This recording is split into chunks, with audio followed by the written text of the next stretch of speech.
ધ્રુવની ધ્રુવતા track number 9 देव गुरु शास्त्र। आहा, महाविद्या में प्रभु संवसरण में विराजते हैं।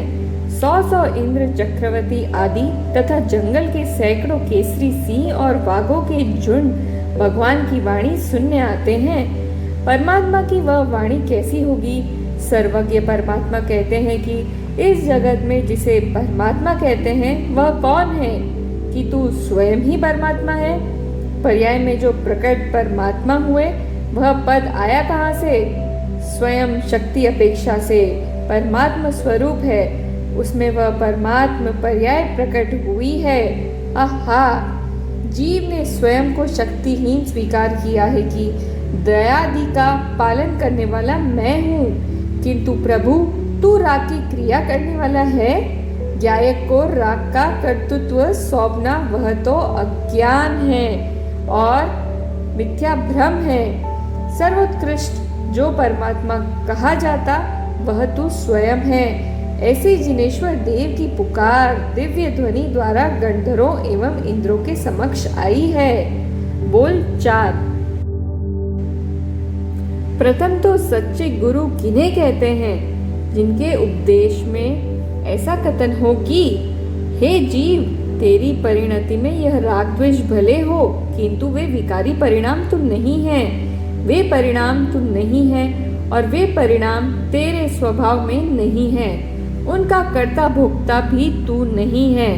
तू तो निर्विकल्प सहज समय सार रूप गायक भाव हो। उसकी दृष्टि कर, उसकी दृष्टि करने से मोक्ष प्राप्त होगा, अन्य किसी प्रकार मोक्ष होगा ही नहीं। ऐसा उपदेश जिनकी देशना में आए उन्हें सच्चे गुरु कहा जाता है। बोल 50। सर्वज्ञ के अस्तित्व को सिद्ध करके तेरी प्रकट पर्याय में सिद्धत्व नहीं है, उसमें सिद्धों को स्थापित करते हैं। इसलिए तू सिद्धों का लक्ष्य करके हमें सुनना, तू अवश्य सिद्ध होगा। वर्तमान पर्याय अल्पज्ञ होने पर भी तू श्रोता रूप से श्रवण करने आया है। वहाँ तेरी पर्याय की इतनी शक्ति हम देखते हैं। हमारे ज्ञान में ऐसा आया है कि तू अनंत सिद्धों को स्थापित कर सके, ऐसा है, और तू भी वैसा देख सकता है। आहा, वंदितु सच्चे सिद्धे का यह भाव तो देखो, अनंत सिद्धों को तेरी पर्याय में स्थापित करते हैं। तू नहीं रख सकेगा ऐसा प्रश्न ही नहीं है। अनंत सिद्धों की स्थापना से तेरा लक्ष्य अब अल्पज्ञ रूप नहीं रह सकेगा, अब सर्वज्ञ के ऊपर तेरा लक्ष्य रहेगा। इसलिए सर्वज्ञता पर लक्ष्य रखकर हमें सुनना। बोल 158। चक्षु के दृष्टांत से जिस प्रकार ज्ञान अर्थात आत्मा शरीर को, वाणी को अथवा शुभाशुभ भाव को देखता है, किंतु पुण्य पाप के जो भाव हो उन्हें ज्ञान करता है, यहाँ वेदता नहीं है। गंधर्वों और इंद्रों की सभा में भगवान ऐसा कहते थे। त्रिलोकीनाथ परमेश्वर देव की यह वाणी है, यह महाविद्या से आई हुई वाणी है। श्री कुनकुंदाचार्य देव वहाँ गए थे और वहाँ से आकर इस शास्त्र की रचना की है तथा श्री अमृतचंद्राचार्य देव ने उसकी टीका की है। भगवान कहते हैं कि भगवान तू तो ज्ञान स्वरूप है, न प्रभु तू तो राग का दृष्टा है, किंतु कर्ता भोक्ता नहीं है। यदि ज्ञान राग का कर्ता हो तो वह आत्मा नहीं रहता, वह मिथ्या दृष्टि हो जाता है। बोल 166। देव शास्त्र गुरु कहते हैं कि हम तेरी ज्ञान की पर्याय में ज्ञेय है, इसलिए तू ज्ञेय निष्ठता से हट जा। हमारी वाणी भी ज्ञेय है और ज्ञेय की तत्परता वह संसार है। ज्ञायक में तत्परता कर और हमारे प्रति जो तत्परता है उसे हटा दे। बोल 184। साक्षात भगवान, उनकी वाणी और श्रवण से होने वाले विकास वे सब ज्ञेय है, उनमें अज्ञानी आसक्त हुआ है। श्रोता वाणी सुनकर विचार करे तो अंतर में आ सकेगा ना। पूज्य श्री, उस विचार में जो रुका है वह पर ज्ञेय में आसक्त हुआ है। पर में आसक्ति से स्व में आ सकेगा क्या? श्रोता, उसे गुरु का बोध नहीं लगता होगा। पूज्य श्री, अंतर में नहीं लगता। भगवान का आदेश है कि तू अपने आत्मा में जा, उसी आदेश को वह नहीं मानता। श्रोता, वह तो तत्व की विराधना करता है। पूज्य श्री, हाँ, तत्व की विराधना और अतत्व की आराधना करता है। कठिन बात है भाई। वह 11 अंग तथा शुक्ल लेशा वाला भगवान के पास गया, परंतु अपने भगवान के पास नहीं गया, इसलिए ये में आसक्त है। बोल 214। श्रोता, आत्मा के संस्कारों को दृढ़ करने के लिए क्या करें? पूज्य गुरुदेव, वस्तु स्वरूप का निर्णय दृढ़ करना। शुद्ध हूँ, एक हूँ, ज्ञायक हूँ, उसका चारों पक्ष से बारंबार पक्का निर्णय करके दृढ़ करना। बोल 241। अपने आत्मदेव की महत्ता छोड़कर पुण्य पाप की महत्ता करते हैं, वे कुदेव की महत्ता करते हैं। पुण्य पाप में कुछ शक्ति नहीं है, उसमें शक्ति मानना वह कुदेवपना है। बोल 242। देव शास्त्र गुरु के साथ एकत्व बुद्धि वह मिथ्यात्व है, तथा उस ओर के राग में एकत्व बुद्धि वह भी मिथ्यात्व है। और उससे भी आगे ले तो देव शास्त्र गुरु के निमित्त से अपने उपादान से जो पर लक्ष्य ज्ञान हुआ, उस ज्ञान में एकत्व बुद्धि वह भी मिथ्यात्व है। बोल 324।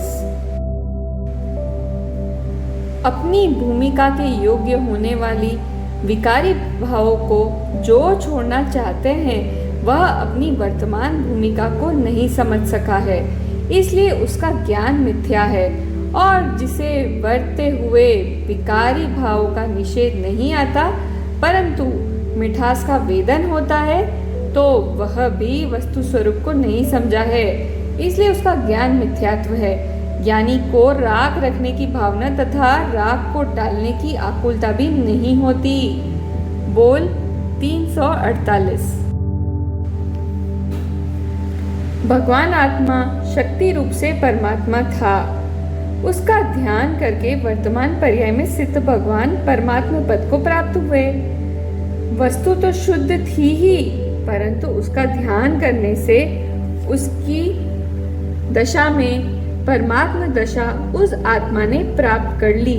ऐसे परमात्मा को जानकर अपने लक्ष्य में लेकर ऐसे सिद्ध परमात्मा को मैं नमस्कार करता हूँ। श्री समय सार में लिया है कि भाई, सिद्ध परमात्मा को नमस्कार कौन कर सकता है कि जो हृदय में ज्ञान की दशा में सिद्ध पद को स्थापित कर सके, और विकार आदि मुझ में नहीं है।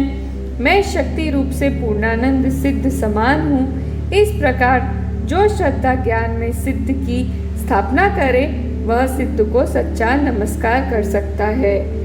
ऊर्ध्व स्थित होने पर भी सिद्धों को नीचे उतारता हूँ कि हे प्रभु, पधारो पधारो, मेरे आंगन में पदार्पण करो। सिद्धों का आदर करने वाले का आंगन भी कितना उज्जवल होगा। राजा को आना हो तब आंगन कितना स्वच्छ करता है। अनंतानंद सिद्धों को मैं वेदन करता हूँ, अर्थात उसके सिवा मैं राग का, अल्पज्ञ ज्ञाता का, निमित्त का आदर दृष्टि में छोड़ देता हूँ। अपना आंगन उज्जवल किया है प्रभु, आप पधारो ना। अपनी ज्ञान कला की प्रकट दशा में अनंत सिद्धों की स्थापना करता है कि पधारो प्रभु, निर्विकल्प पर्याय में प्रकट हो। ऐसी जिसकी दृष्टि हुई है, वह अनंत सिद्धों का अपनी पर्याय के आंगन में पदार्पण करता है, और उसी ने भगवान को नमस्कार किया है। बोल 458। आहो, सत्य बात तो बालक कहे यह भी स्वीकार करना चाहिए। सत्य स्वीकार करने में अपना हित है ना, जिससे हित हो उसे कौन स्वीकार नहीं करेगा। बोल 535। भगवान ऐसा कहते हैं कि भीख मांगने की तेरी शक्ति नहीं है, तेरा स्वभाव नहीं है। भगवान ऐसा कहे और तुझे वह जचे ही नहीं तो तूने भगवान को नहीं माना। बोल 553। प्रभु, आप एक समय में उत्पाद, व्यय, द्रव्य, 3 को 3 लोक संबंधी जानते हैं। यह आपकी सर्वज्ञता का चिन्ह है। छोटे से छोटा काल, एक समय और उसमें उत्पाद, व्यय, द्रव्य, 3 स्वरूप, ऐसे अनंत पदार्थ, उन्हें आप एक समय में जानते हैं। यही आपकी सर्वज्ञता का चिन्ह है। अनंत पदार्थों के उत्पाद, व्यय, द्रव्य रूप 3 भाग हैं। ऐसी आपकी वाणी सर्वज्ञता का चिन्ह है। एक समय के 2 भाग नहीं हो सकते, परंतु एक समय में 3 लोक के अनंत उत्पाद, व्यय, द्रव्य रूप 3 भागों को सर्वज्ञ भगवान एक समय में जान लेते हैं। काल छोटा, वस्तु बड़ी, और वह भी एक समय में 3 भाग वाली, तथा ऐसे ही अनंत पदार्थ, उन्हें एक समय में जान लेते हैं और उन सहित भूतकाल के तथा भविष्य काल के उत्पाद, व्यय, द्रव्य वाले अनंत पदार्थ, उन्हें सर्वज्ञ एक समय में जान लेते हैं। आहा। बोल 564। तीर्थंकर परमात्मा कहते हैं कि हमारी ओर देखने से, हमारा लक्ष्य करने से तुझे राग होगा। वह राग दुख रूप है, उसका फल दुख रूप है। एकमात्र अनाकूल आनंद का पिंड निज चैतन्य स्वभाव है। उसकी दृष्टि एवं अनुभव करने से तुझे आनंद होगा, इसलिए उसी का अनुभव करो। बोल 582। श्रोता, भगवान की वाणी से तो अनेक जीवों को लाभ हुआ है। पूज्य गुरुदेव, अरे प्रभु, अपनी महानता उसे भासित नहीं हुई है, इसलिए पर से लाभ मानता है। हो, यह सर्वज्ञ, यह केवली, यह मोक्ष, ऐसे जिसे प्रतीति हो जाए उसे बंधन की रुचि छूट जाती है। देव शास्त्र गुरु भी तेरे लिए पर है। उनके आश्रय से लक्ष्य से भी आत्मा प्राप्त नहीं होता, इसलिए उनका लक्ष्य छोड़ दे। अंतर में ज्ञानानंद का पिंड प्रभु आत्मा विराजमान है, उसका लक्ष्य कर। उस एक को ही ग्रहण कर, अपने परिणाम को वहां भीतर ले जा, उसी से तुझे ज्ञानानंद की प्राप्ति होगी। बोल 631। संत, शास्त्र और सर्वज्ञ ऐसा कहते हैं कि सर्वप्रथम आत्मा को जानो, अनुभव करो। यह बात ही जिसे नहीं रुचती और दूसरा कुछ करना चाहिए ऐसा मानते हैं, वह देव शास्त्र गुरु का अनादर करता है। बोल 654। यह बात तो महाभाग्यशाली पुण्यवंत की, जिसे अल्पकाल में अनंतानंत सुख का स्वामी होना है, उसके लिए है। बोल 700। 12 अंग और 14 पूर्व का सार यह है कि विभाव और निमित्त की उपेक्षा तथा पूर्ण स्वभाव की अपेक्षा होना चाहिए। इस एक वाक्य में संपूर्ण सार है।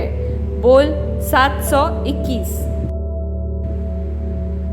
श्री समयसार के चौथे कलश में कहा है कि जिन वचसी रमनते, जो जिन वचन में रमते हैं वे शीघ्र परम ज्योति रूप निज समयसार को अनुभवते हैं। जिन वचन में क्या कहा है? त्रिकाल जिन स्वरूपी ज्ञायक प्रभु की, जिसमें उदय भाव का संग नहीं है और व्यवहार या विकल्प की गंध नहीं है, उस जिन वचन में उपादेय रूप कहा है। सर्वशास्त्रों में त्रिकाल सत्लक्षण वाले निज आत्मा का वितराग स्वरूप निज ज्ञायक भाव का लक्ष्य करना कहा है। इस वितराग स्वरूप ज्ञायक आत्मा का ही परिचय रखना, क्योंकि प्रभु की आज्ञा वितरागता प्रकट करने की है। वितराग स्वभाव का अंशतः आश्रय होने से पर्याय में अंशतः वितरागता प्रकट होगी, और वही वितराग पर्याय स्वभाव का पूर्ण आश्रय होने पर पूर्ण वितरागता का कारण होगी। बोल 700 39। केवली को जानकर अपना केवलीपना निश्चित कर, ऐसा भगवान का उपदेश है। स्वभावोन्मुख हो, द्रव्योन्मुक्ता कर, यह एक ही भगवान का उपदेश है। चारों अनुयोगों में यह एक ही बात है। आजकल तो शास्त्रों की ही आवश्यकता है। सस्ते सस्ते सस्ते ज्ञान करो, ज्ञान करो, ज्ञान करो। आत्म वस्तु के पक्ष को समझो, यही मुख्य वस्तु है। बोल 760। सर्वार्थ सिद्धि के देव असंख्य असंख्य अरब वर्षों तक स्वाध्याय करते हैं, परंतु जानते हैं कि आत्मानुभव में पहुंचने पर ही इस स्वाध्याय का पार आएगा। जिनका थोड़े समय स्वाध्याय करने में भी मन नहीं लगता, अरुचि हो जाती है, वे तो असंख्य अरब वर्षों तक स्वाध्याय कर ही नहीं सकते। उनके तो व्यवहार से जो शास्त्र स्वाध्याय का विकल्प होता है, वह व्यवहार भी नहीं है। बोल 700।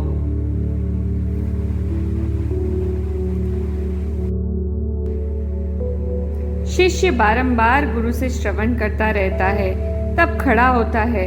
बारंबार श्रवण करने से ज्ञान में महात्म्य आता रहता है और वीर्य उल्लासित होता है। इसलिए योग सार में इन श्रवण आदि के अनेक बोल कहे हैं। बोल 812। सिद्ध कहीं नीचे नहीं उतरते, परंतु साधक जीव कहता है कि हे सिद्ध भगवान, आप कहीं नीचे नहीं आते, इसलिए मैं ज्ञान दर्पण में एकाग्र होकर आपको अपने ज्ञान दर्पण में नीचे उतारता हूँ। बोल 840। जिसे अपने आत्मा का कल्याण करना है, परंतु स्वयं मार्ग नहीं जानता, ऐसे जिज्ञासु जीव को मार्ग बतलाने वाले ऐसे वितराग देव शास्त्र गुरु का आलम्बन बीच में नियम से आता है।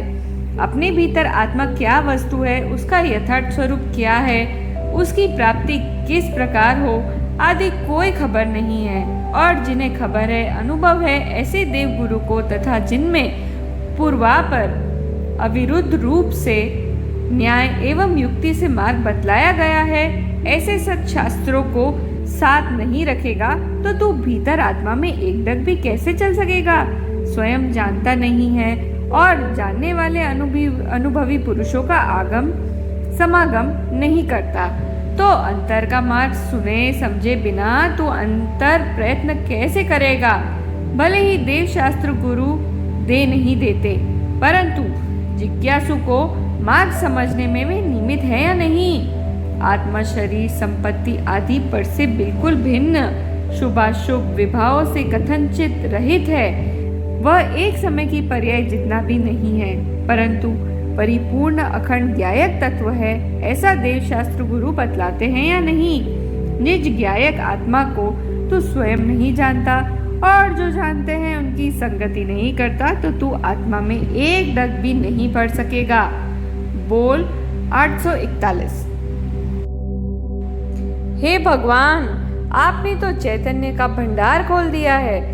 उसके समक्ष कौन ऐसा है जिसे चक्रवर्ती का वैभव भी तृण तुल्य नहीं लगेगा। बोल 858। आध्यात्म की बात है बहुत थोड़ी, किंतु उसकी महिमा बहुत बड़ी है। बोल 868। आहा, यह बात अन्यत्र मिलना कठिन है। अरे भाई, क्या कहें, यह तो मान छोड़ देने की बात है। किसका मान और किसका अपमान। तेरा मान तो तेरी वस्तु में है, कहाँ है ना।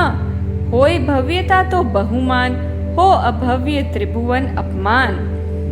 त्रिलोकीनाथ ऐसा कहते हैं कि यह सम्यक दृष्टि है, इसने आत्मा को जाना है। यह त्रिलोकीनाथ का सम्मान मिला, अब तुझे और किसका सम्मान चाहिए। और यदि त्रिलोकीनाथ कहे कि यह अज्ञानी है, राग का आदर करने वाला है, अपात्र है, यह भगवान की ओर से अपमान हुआ है, इसके जैसा दूसरा अपमान क्या होगा। भले ही दुनिया तुझे मानती हो, परंतु उससे क्या। बोल 875। मोक्ष पाहुड़ में पर दवाओ दुख गई कहा है, और प्रवचनानुसार में कहा है कि पर द्रव्य ऐसे अरिहंत को जानने से सम्यक दर्शन होता है, परंतु उसका अर्थ ऐसा है कि मेरा आत्मा अरिहंत जैसा और जितना है ऐसा जानने के लिए अरिहंत के द्रव्य गुण पर्याय को जानता है, वह आत्मा को जानता है। शास्त्र में तो ऐसा कहते हैं कि परलक्ष्य ज्ञान वह आत्मज्ञान का कारण नहीं है, और यहाँ उसे कारण कहते हैं। श्री समयसार की 31वीं गाथा में ऐसा कहते हैं कि इंद्र से होने वाला भाव इंद्रिय ज्ञान वह इंद्रिय ज्ञान है, भगवान के लक्ष्य से तथा भगवान की वाणी से हुआ ज्ञान वह परलक्ष्य ज्ञान है। उसका लक्ष्य छोड़कर अपने स्वभाव के लक्ष्य में जाता है, अतीन्द्रिय आनंद की दशा में उसे अनुभवता है, उसे जितेंद्रिय जिन कहते हैं। श्री प्रवचन सार में कहा है कि जो कोई वास्तव में अरिहंत के द्रव्य गुण पर्याय को जानता है, अर्थात उन जैसा ही मैं हूँ ऐसा जानकर आत्मा की ओर उन्मुख होता है, उसने यथार्थ रूप से अरिहंत को जाना है। जिसने अरिहंत के द्रव्य गुण पर्याय को जानकर वहां खड़ा रहा, उसकी बात नहीं ली। किस अपेक्षा से है भाई, उसे समझना चाहिए। बोल 886। श्रोता, अरिहंत आदि के प्रति राग का अंश भी अन्यर्थ परंपरा का मूल है, यह बात जानकर आघात नहीं लगेगा। पूज्य गुरुदेव, अरे अरिहंत आदि के प्रति राग भी मुझे बंध का कारण है, ऐसा जानने पर तो वीर्य स्फुरित होता है, वीर्य में उल्लास आता है, आघात नहीं लगता। बोल 922। अरिहंत भगवान वर्तमान में भरत क्षेत्र में नहीं है, परंतु महाविद्या क्षेत्र में इस समय में अरिहंत भगवान वर्तमान में भरत क्षेत्र में नहीं है, परंतु महाविद्या क्षेत्र में इस समय भी सिमंदर भगवान आदि लाखों केवली विराजते हैं। अरे उन अरिहंत देव तथा लाखों केवली भगवानों की सत्ता का स्वीकार करके अंतर से नमन वह कोई अपूर्व बात है। अहो, अरिहंत भगवान परमात्मा के द्रव्य गुण पर्याय को जिसने जाना, द्रव्य गुण तो ठीक, किंतु उनकी पर्याय में इतनी सामर्थ्य है, ऐसा जिसने ज्ञान में जाना और जानकर अंतर में विचारता है कि अरे मैं उन्हीं की जाति पाति का ऐसा आत्मा हूँ। इस प्रकार अरिहंत परमात्मा के स्वरूप के साथ उसके अपने द्रव्य की तुलना करता है और अंतर में उतरकर पूर्ण स्वरूप की प्रतीति करता है, वहाँ उसे सम्यकत्व हो जाता है, और सम्यकत्व हुआ इसलिए केवल ज्ञान लेकर ही रहेगा।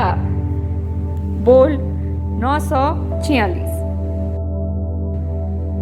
सज्जन की प्रशंसा अपने शत्रु से कराई जाए तो वह शत्रु उसी सज्जन की कितनी प्रशंसा महिमा करेगा। उसी प्रकार चैतन्य की महिमा जड़ ऐसी वाणी कितनी कर सकेगी।